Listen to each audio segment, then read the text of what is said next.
আমরা নামতেছি চন্দ্রনাথ মন্দির থেকে। চন্দ্রনাথ মন্দির ওইখানে আমরা নামতেছি, একদম ঢালু পাহাড়। এই যে আমাদের সফর সঙ্গী।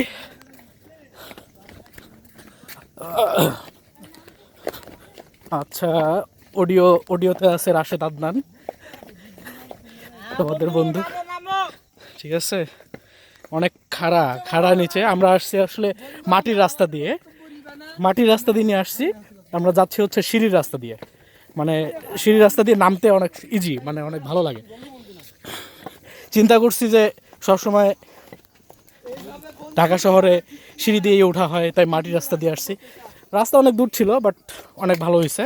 সবাই বলছে যে আপনারা মাটির রাস্তা দিয়ে ভালো করছেন এসে। এখন আমরা সিঁড়ি রাস্তা দিয়ে নামতেছি, খুব ভালো লাগতেছে এবং এনার্জি অনেক। ঠিক আছে, কষ্টটা সার্থক। আইসা যে এত সুন্দর চোখ ধাঁধানো একটা ভিউ দেখবো, এটা আসলে বুঝতে পারিনি। আর এটা হচ্ছে সরিয়া গাছ, এখানে আর কি মানুষের আরাধনা পুরস্কার করার জন্য নিছি।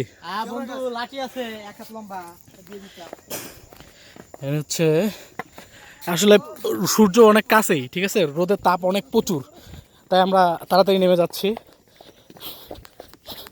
আর সকালে একটা দুষ্কৃতিকারী আর কি, মানে জলদস্যু, যেটা আসলে পাহাড় দস্যু বলে, তারা আমাদেরকে না, আমাদের আগে একটা বড় ভাইরা উঠছিল, একটা বড় মানে বড় গ্রুপ, তাদের মোবাইল টোবাইল রেখে দিয়েছে। আমরা অনেক বড় গ্রুপ করে আসছি অবশ্য। তা ঠিক আছে, এটা বট গাছ।